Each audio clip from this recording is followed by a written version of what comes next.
Welcome to the Swell Suite, everybody. Happy first day of fall. This is Libra season coming up. Yes, Virgos, yes, congratulations, but Libras rock. So anyway, we recorded 2 episodes last week with 2 restaurateurs. Our second one today is Tamy, who lives in New York. She owns 2 restaurants and a catering company.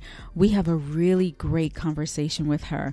But before that, I wanted to give some updates. So for myself, if you don't know me, I'm Sarita. I'm at Vine Me Up all over social media. And I recently released a book. Well, it's not so recent anymore. It was in July. I released a wine activity book, and this October, I will be doing a collaboration box with Danita from Zen in a Jar and Woomy of Beats by Woo. So you'll get one item from all 3 of us in a cool box. It's local pickup only, so we won't be able to ship it, but sign up for my newsletter to get more information at finemeupdc.com. That's my update.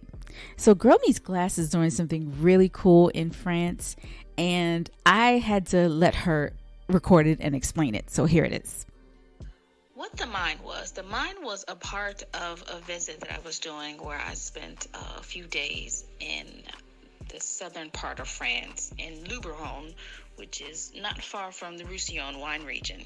And that was a visit to a mine. It was Mine de Brux, Brux.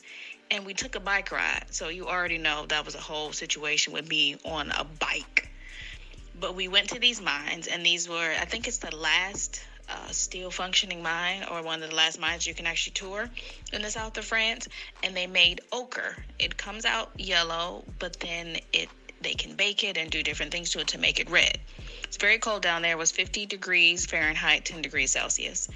And so that's why in some of the shots I have that thing on backwards because it was chilly in there. And ochre was used to make thicken paint or thicken things. I forget what he says it actually was used for, but there's that. But there's this winery that is a part of the resort we stayed at, and it's called Areto Winery.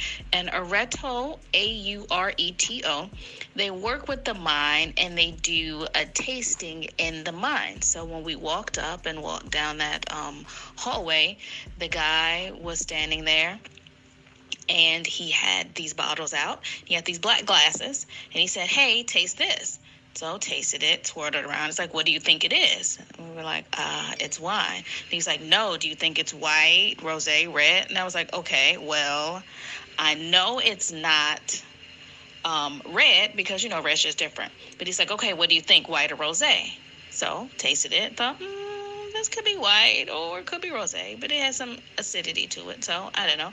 Then he tasted it, then he's like, "Okay, now taste this one." So he gave me another one. I thought it was white first, then rosé, but it was actually the other way around how he gave it to me.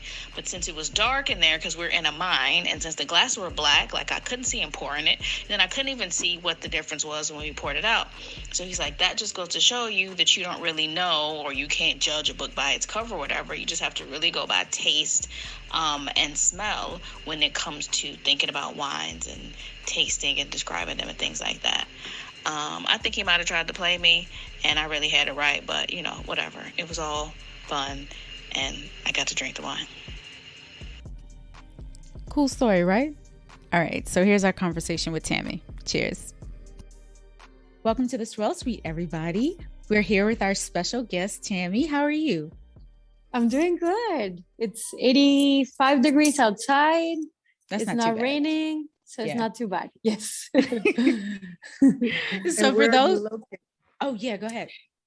So I am located in Brooklyn. So I live in Brooklyn, and our businesses are in Brooklyn. And right now I'm in Williamsburg in our Disco Tacos location. Okay. Very nice. How long have you lived in New York? So I've lived in New York for 12 years. So New Yorker, I feel like, I grew up in Mexico City, but at this point I feel same as Mexican as I am a New Yorker. You came from Mexico City to New York, or did you live somewhere else in the States before getting to Brooklyn? To Brooklyn. So I actually studied in San Antonio, Texas. So I did I did Mexico, Texas, went back to Mexico, did a little short sprint in Miami, which my sister convinced me to go. she's like, come, like, it's like Mexico, because but better because there's Colombians and Venezuelans, and it's great. Like, it's all Latin Americans. But honestly, not for me. Not for me. You know, New York became my home. Like, I mean, New York it's a home for all the misfits, you know, all the people. It's such a melting pot of people that wanted to leave where they were from. And it's just so wonderful. It's just like the energy of the city it's undeniable. It's really wonderful. Yeah. Excellent. Yeah. So tell us how you got introduced to food and wine, because you own restaurants, which we'll talk about in a second, but tell us the beginning of your story. Yes. So I was first introduced, I feel like my first immersion into the culinary world was my grandma, my dad's mom.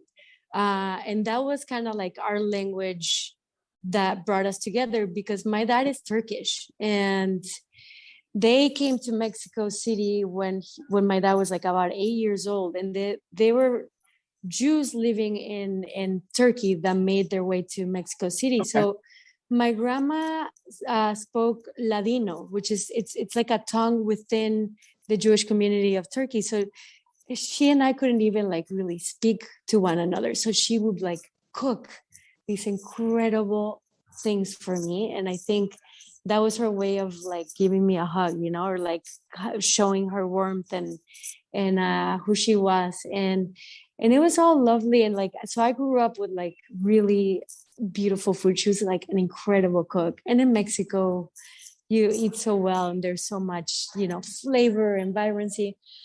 But then I moved to Texas and I went to college, and I kind of like forgot about the world of food. Like, I mean, it wasn't until I met Felipe, that he loved food, that I kind of fell back in. But before Felipe, I was getting tuna from like CVS, you know, like I didn't care. Like I would like smoke a cigarette and like just eat anything that I could find. Like I just kind of like dropped the ball on like good food. And then Felipe was quick to sort of like bring me back in and be like, what are you doing? What's wrong with you? Why are you eating like this? So I was actually reading an article about you were talking about how you met your husband and then what happened after that. So tell us that sweet little story. Yeah, so we met in Mexico City at an advertising agency, and it was back in the day when we were both smoking cigarettes. We quit that ever since. But just like in, you know, on those elevator rides, like we're downstairs, and he heard me speak to somebody in English, and he had studied in the US as well. And we met. I had a boyfriend, he had a girlfriend, so nothing really happened, but there was a spark there for sure.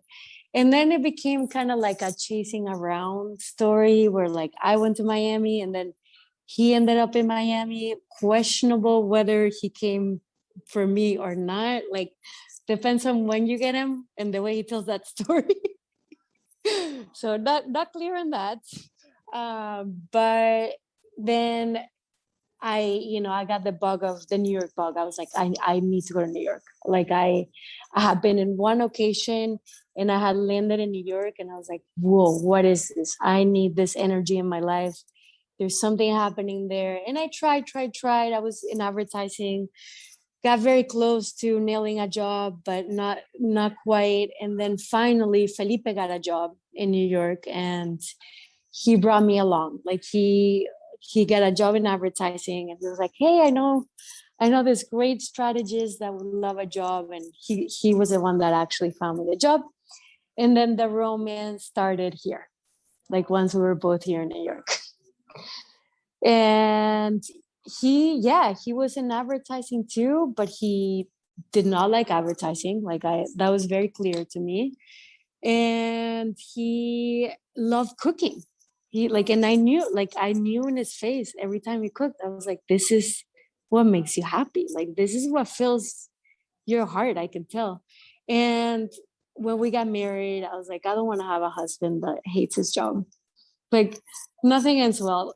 It's just, it's these corporate jobs that can like really suck your time, and I could see it. And so we started a supper club from home where we would invite different people. So you guys were still working during the day, but you started this supper club? Yeah, exactly. So it was only on Thursdays. It was called Thursdays at Worth Street because we're on Worth Street, right on between Chinatown and Tribeca.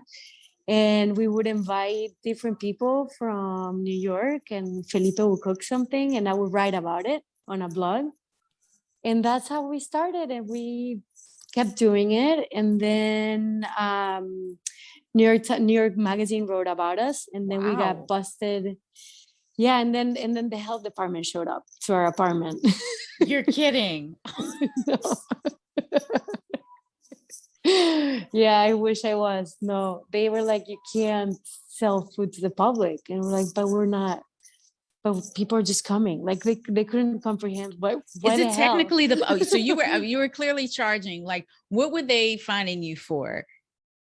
So we actually weren't charging. We would have, but people would bring wine. That was kind of like the deal. Like, I had this contact with this wine store that was nearby that we would send the menu to her, and she would recommend the wines, and the wines would be delivered to our apartment. That sounds awesome.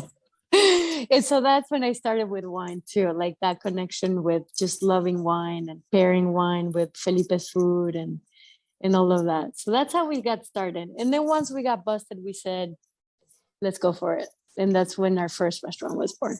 Yeah. Huh. Yeah. And what cuisine were you cooking initially? So our cuisine, so Felipe is one of those like Latin American sponges because he was born in Madrid, then he moved to Brazil.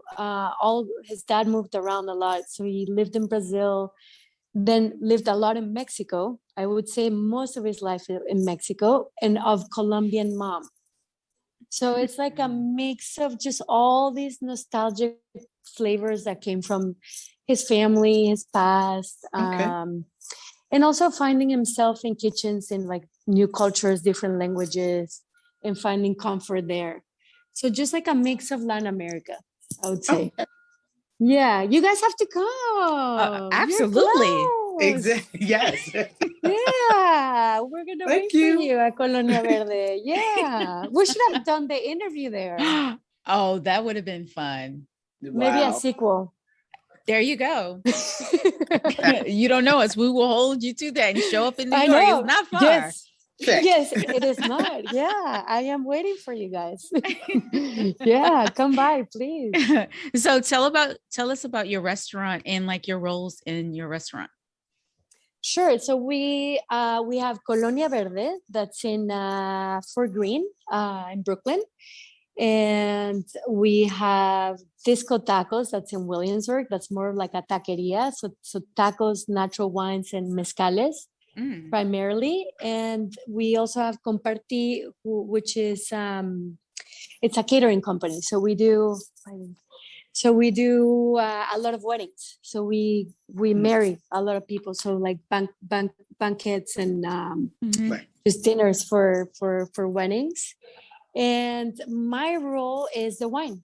So that's what I do. I do the wine. Felipe does the food. It started early on in the restaurant. Like I was obviously not cooking, given the fact that I was doing my shopping at CVS and eating out of tuna cans. So it's clear there that I did not have a good hand in the kitchen. But when we opened our first place, I wanted to be part of the creative process of dining and how people eat, and I've always loved wine, always loved wine. And when I had my first daughter, Natalia, I said, she was 6 months old, and I said, I'm going to do it. I'm going to get certified. I'm going to go and I'm going to do it right, and I'm going to get certified. So I did the whole sommelier certification. So I would, be with Natalia, drop her off, go for, 6 hours to talk about wine. And that was so wonderful because you learn so much about the world and geographies and grapes. And that's where I started. And now I manage the wine list at all of our locations. Wow. So you guys own 2 restaurants and you have a catering business. Oh my God. When do you sleep? And you got children. When do you sleep? Children. I make sure I sleep well though. I mean, I like the good thing is that the restaurants are in a good position. Colonia Verde is 8 years old. So it's like it's had a really strong team from the beginning. We still have the initial team pretty much of cooks and servers and just a wonderful team. And our role is more to support them and to give them all that they need to succeed and be there during the day and up until like right now, like go time or 8. And then I go to sleep. It is. I just I need those hours to function. Because it is a lot. It is juggling a lot, and some things we do right, and we fail at others, and there's things that fall through the cracks. But it's Felip and I, so we just we get up, we do it, and we fix it if it doesn't work the first time or second time. Wow. We try again. So does your wine list at your restaurant, your main restaurant or your full service restaurant, at the Taqueria, does it focus on a certain region for your wines, or is it multi-geographical? Yes. So it is multi-geographical. That's, I guess, the good thing about being Latin American focused, that it's not like an Italian place where it has to be all regions of Italy or a very specific Sicilian cuisine. I mean, it's all over the map. So we got a lot of French wine, which is, I love French wine so much. It was some Italian as well, northern Italian that has great acidity and lighter in the fruit, great complement to spice. We also have a lot of Austrian wine, which is such a great, right? Such a good region for good price too. A good Gruner, as Skywald, just really nice offering. Also with great freshness, which is so good for spicy Latin American food. So it's a little bit all over the map. Oh, nice. Yeah. That's awesome. That's great. It's fun. I mean, for us that we love wine, it's fun to not to be limited to a specific region for sure. Yeah. So I read about a word that I wasn't that familiar with when I was reading about you. It says you incorporate, how do you say this word? How do you say this? So it's ethnography. Yes. What is this word? What does it mean? Yes. It's a very researchy word. So it is a weird word. But so when my role in advertising was it was in consumer insights, cultural and consumer insights. So ethnographies are when you go and you observe people in their environments to understand their behavior better. So many times you go to their homes, or you might go to their office, and you observe the behavior, so you can gather all the information and build it, use it to build a brand or to build a product, etc. So that's ethnography. So have you been able to, do you feel like you still use that in the career that you have now? Oh, for sure. I mean, it's so important to be open to how people are receptive to the wine and how they're taking it, and the types of people are coming in and the experiences that they want to have, and that's why it's constantly changing and adapting to the neighborhood, because after all, we're a neighborhood spot. So I think it has been like super beneficial to have that background for sure, and the branding background as well. Mm-hmm. That's so interesting. Like, just from the way you described it, do you think that advertisers have to watch social media in a certain way to gain that perspective? Oh, interesting. I mean, so when I was doing advertising, it was more still like traditional. Mm-hmm. And now that there's Instagram in the picture, it's so different because it's so segmented, right? Mm-hmm. And like, I mean, I feel like my reality is so different than another reality. It's hard to kind of like study it as a whole, but I don't know. I have my thoughts on Instagram that are probably not the best. Is that why I couldn't find you? Yep. Yeah. I'm sorry. I don't know. I mean, and I mean, I like people. I like talking. I like seeing people and just having a connection with people. And like Instagram seems to be wanting to do the opposite. You know, I mean, I love what you guys are doing, connecting, you know, like the voice, like just having these conversations that don't seem to happen in Instagram. It's like a one-sided conversation. It's like, look at me doing this. And really, maybe you're not that happy, you know? Yeah, I feel like it's there are pros and cons to social media. A lot of times, you know, the way you present yourself on social media gives people a reason to want to connect with you. Yes. And that's how, and then, you know, you take it from there. How you take it from there is up to you, and whether they stick with you, that kind of thing. But it's a double-edged sword. But you know what? But it's true that like it opens the door and where you take those conversations or those connections, but like it does connect you. So, I mean, if you use it wisely, it could be wonderful. Mm-hmm. Right. Yeah, absolutely. So cool. So the second part of our show, we're just going to ask you like random questions just to get to know you. I mean, I saw and I've heard, and that's where I've had my laughs of your other episodes, which are just the most random questions. It's wonderful. And these all of us can answer. They're not too bad. Okay. Got it. All right. So if you listen to our show, we have a certain amount of money and we keep adding money to a pot, right?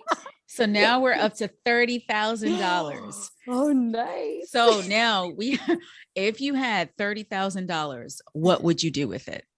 Okay, awesome. You guys go first, no? Glynis, you want to go?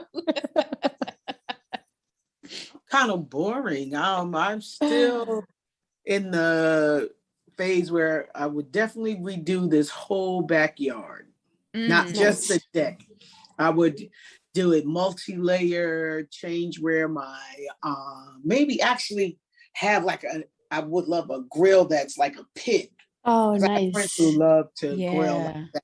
Oh, so that's nice. A sink, so like an outdoor kitchen type thing. So that would be so nice. Yeah. I would really because I actually live in a townhouse, but I have my land up, and then I'm an in unit, so I do have a little more space than the units that are in. So I would really. I think that's what I would. Nice. That sounds wonderful. A nice outdoor living. Yeah. Oh, nice. Next that's episode, wonderful. I'll go on my trip. Yeah. You'll just do it all in this episode, right? You'll travel the world. Tamy, do you have yours yet? So I think, I mean, my friends and I keep having this daydream that like we'll be able to maybe leave New York in the coldest month, like let's say like February, where we're all like, it's so cold and like it's gonna continue on. And we keep like throwing ideas like, let's go to Barcelona or let's find a place in Portugal and just take like a month, you know? So I think I would like try and buy something in like Portugal or Barcelona with a bunch of friends where we can all escape the New York winters, the terrible Februaries of New York. That sounds I great. think that's what I would do. Yeah. Yeah, that sounds really nice. Sounds really nice. Yeah. You guys can come along. I was gonna say add me to the friends list because all I got is a plane ticket in a minute. I'll be just like this when we go. Exactly. We're all going.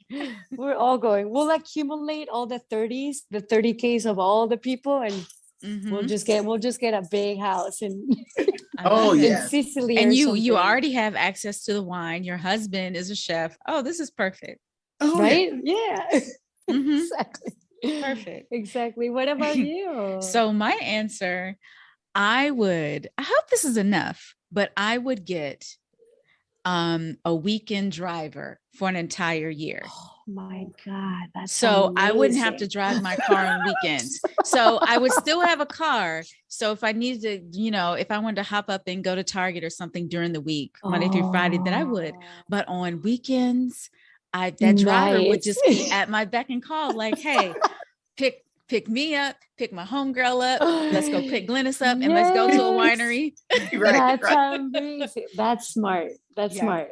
Yeah, that's what I would want. Like that. Yeah. 30,000. That's a nice part-time salary, right? For a driver. Oh yeah, I think you could swing it. I think you could do it. Sure.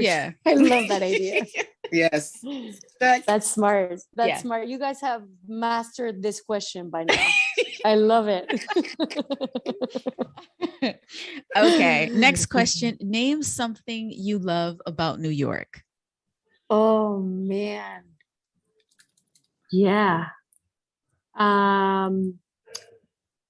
The one thing I love most about New York, there's a lot of things, but the one thing I love most about New York is that you wake up and you don't know what's going to happen that day.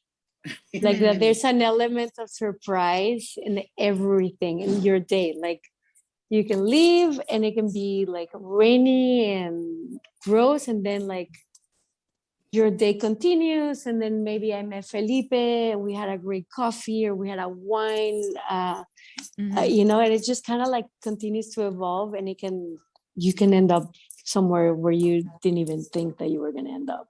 Yeah. So it's fun because every day is like has a surprise. It could be awful too, Yeah. That's the catch. That's the only thing.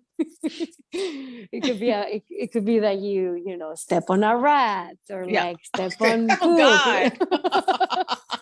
So those surprises are not as good. But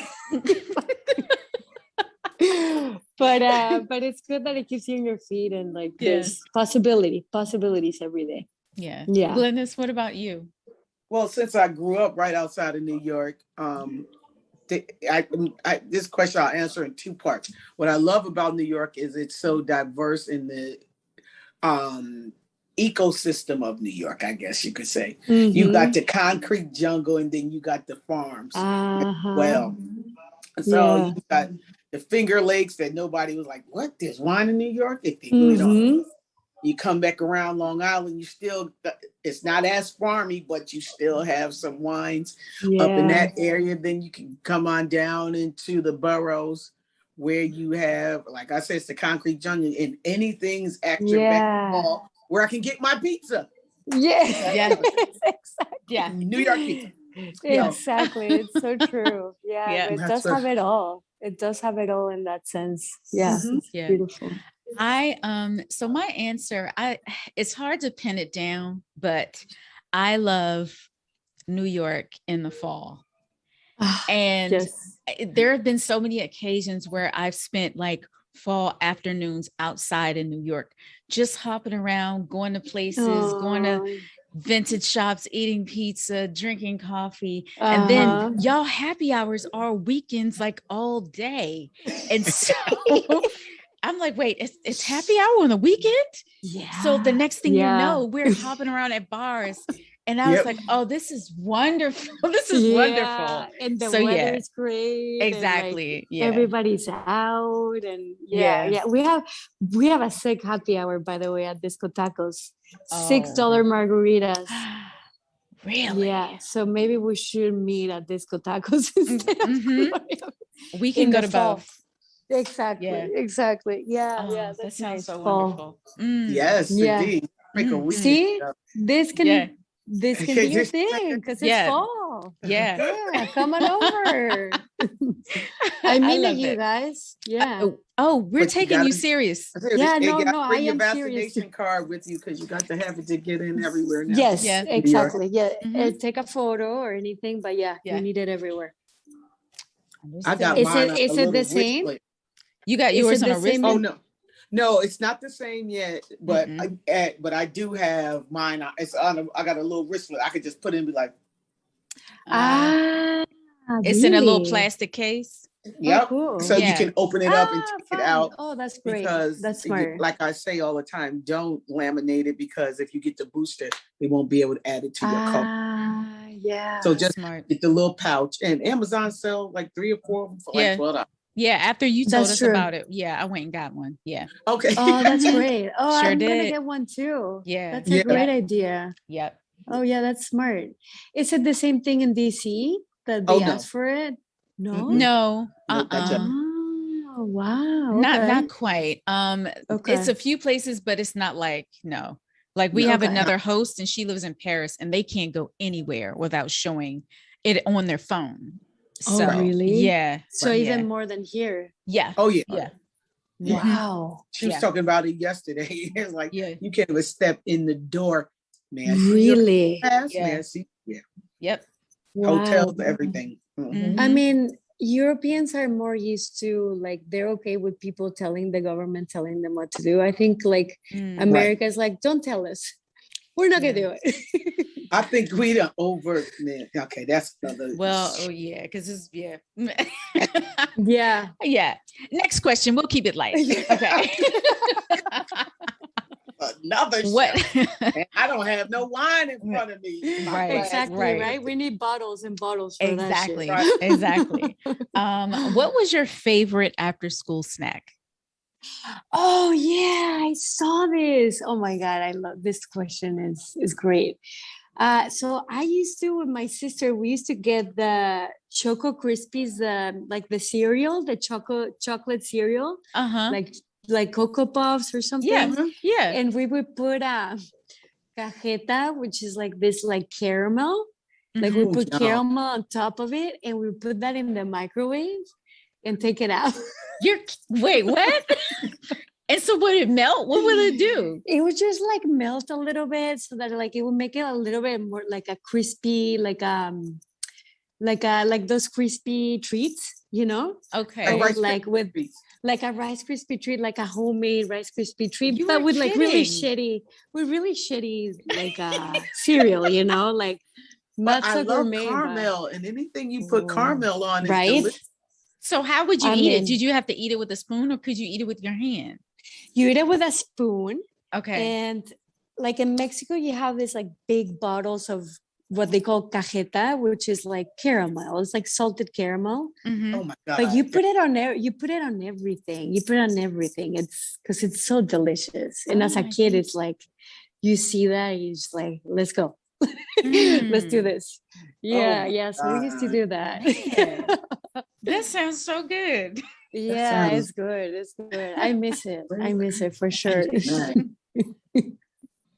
I'll send you guys the link of this cajeta. I wonder if they sell it here. I'm sure. You know they sell everything here from Mexico. Yeah. Right. What about you, Glennis? What's yours? That's a really hard question because as an only child, I had the run of the house because I was a latchkey kid. So I just go in the refrigerator and get whatever I want. But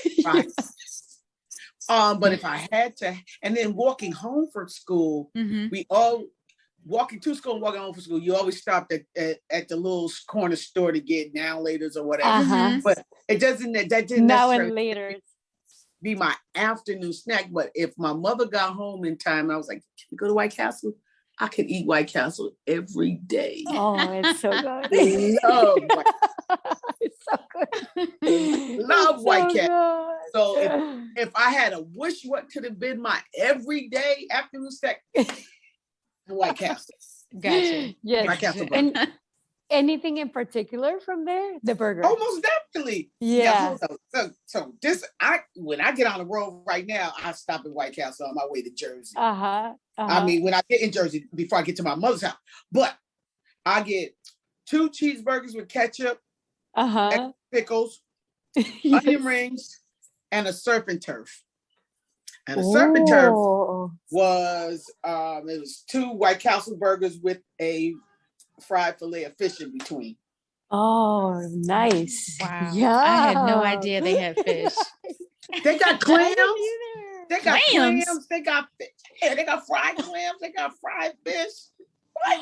Don't be sleeping on White Castle. Oh, I love White Castle. Oh, Get out of here. And plus the burgers had like perfect like snack size. No, they're like the burgers. Yeah, that's nice. Back in the day, they used to be. I barely remember 5 cents, but I can remember when they were 10 cents a piece. Oh wow, yeah. Whoa. That's ideal. Yeah, that was back in that's the unbeatable. That's in the 70s. That's nice. Dang. That's nice. That's almost like an hour later, and it'll go a much longer way. Yeah, for sure. Wow.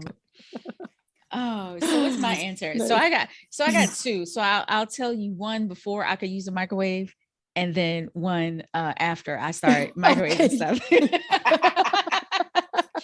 So before I started using the microwave, I used to come home and eat soft batch Chips Ahoy cookies. Only the soft batch. Yeah. Yes. So they make a hard one, not the regular hard one in a blue package. It's another package, and it says soft batch on the package. Yes. And those the only cookie that I ate. The soft ones are much better. Yes, they're delicious. Yeah, you can eat so many of them. Exactly. But when I started using the microwave as I got older, I was really into Hot Pockets. So that was my after school snack. Yeah. Mm-hmm. Yeah, those are good. Yeah. Then they got fancy and started making like lean pockets, and then kinds with like a pretzel out. Yeah. Anyway, but yes, I've had them all. Original. They're original. Yeah. Yes. I remember those made it to Mexico too. That was really? That was, but that was like more expensive, because it was the things that were coming from. But we're like, if you could get your hands on one of those, it was good. It was good. Oh, nice. Okay. What would you rather use? What do you use the most? A paper to-do list with like you write a list, or your calendar reminders? Paper to-do list. Really? Oh, 100%. Oh, so you're truly a purist. Okay. Oh, yeah. Yeah, hence the love for French wine. Like the more pure, the better. I mean, because you just like, and then you remember, your brain remembers it when you write it down. I feel like, and then if you're not glued to your phone, or you left your phone somewhere, then forget it. That calendar invite is going to get you nowhere. No, I'm hand and pen all the way. What about you guys? Glynis, what about you? That's an interesting question because, y'all pulled me into technology, kicking and screaming. So I'm curious in that sense. I still write stuff down, but if people like, I had to now use my calendar invite because Sharita does everything electronically, and now I remember. So now I'm like, okay, go to calendar. Let's see. Okay.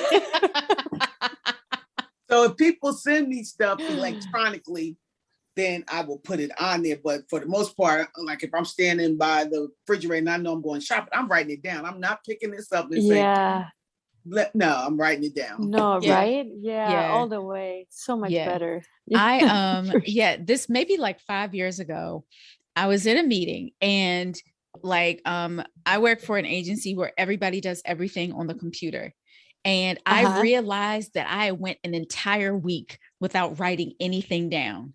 Wow. And then when I picked up a pen, it took me like a minute to write a certain letter. I think I was writing cursive or something. And I was like, holy shit, no. I'm about to forget how to write. This is not happening. So from that point, even if I had to have my laptop to watch something on a PowerPoint or something, I have paper with me. So I do both. So my answer is both. I do have both. Crazy. That happens though. Yeah. That happens. I feel like you don't use it, you lose it. Yeah, exactly. I feel like my handwriting has gotten pretty awful. because like you don't use it as much. Like Yeah. I was writing the other day, I'm like, this is worse than a doctor. Like this is terrible. Oh, that's funny. All right. So the last question is for Tamy. And so this is, how do you unwind after a long day?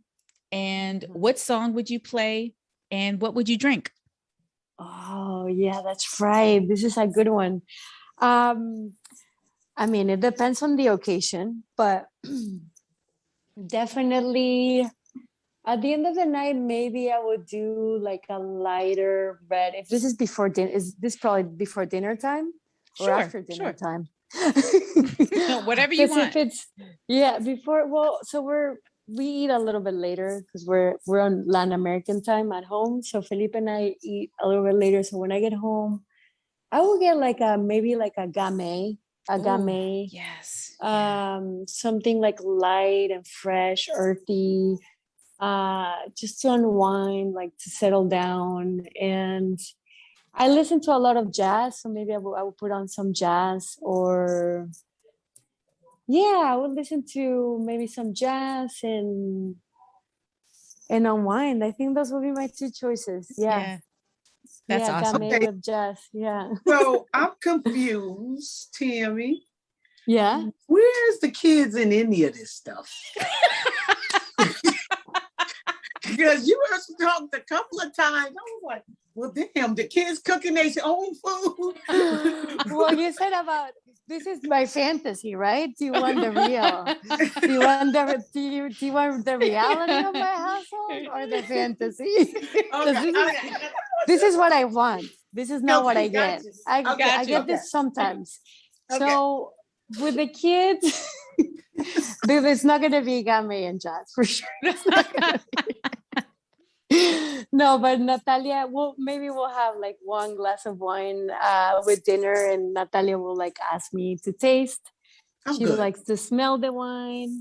I like a lot of natural wines, so like she doesn't like a lot of natural wines because she says that they stink. Yeah, that they stink really badly. Natalia, my girl, I'm with her. Yeah, she's like, this one's really stinky. Like, no, this is too natural. You know, so that's like so funny. My natural litmus test. She keeps it real, you know. It's like, dial it back with a barnyard fund. Dial it back, Mom. Right.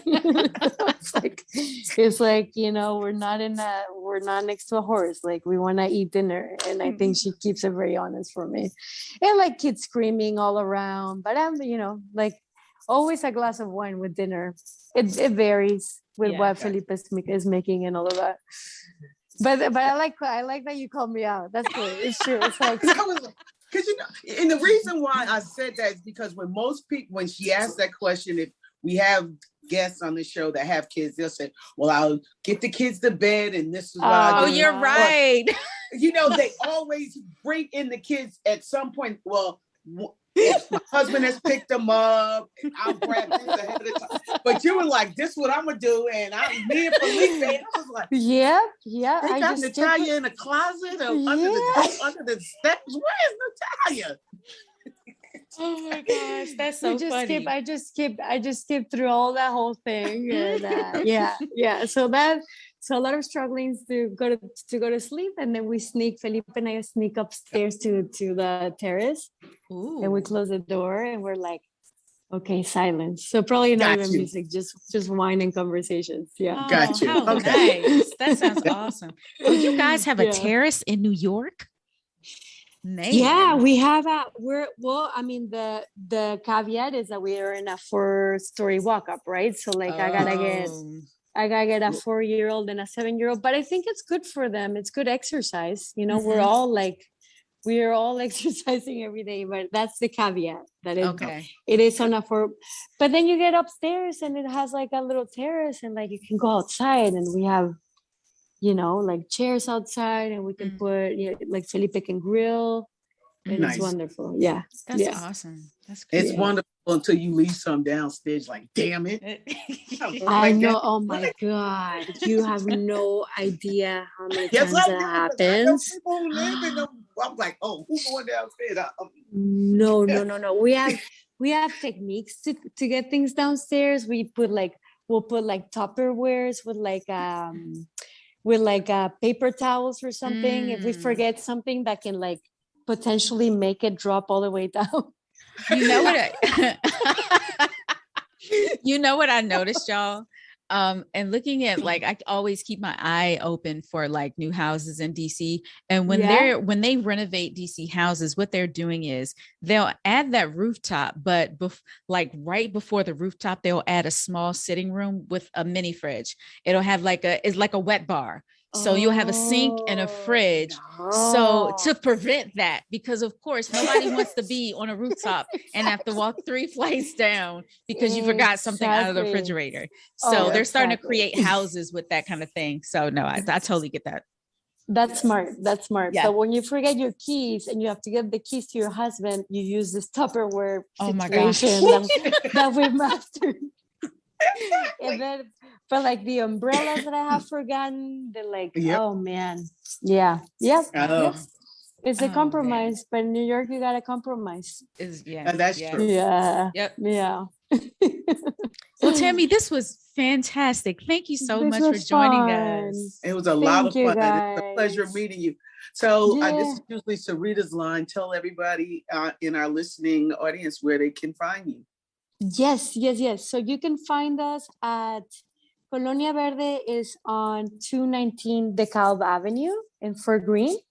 And you can also find us at Disco Tacos, which is 80th North Street in Williamsburg, right in the corner of White. So we'll plan. I mean, now I want you guys over to my terrace. Yes. To the Disco Tacos, to Colonia Verde. We could do. Look, maybe your driver. And my driver. Yes. can just take us all around. I'm pulling out my digital calendar. Yes. Exactly. Well, I'll be here. So you guys tell me. Truly, it'd be an honor and a pleasure to have you guys.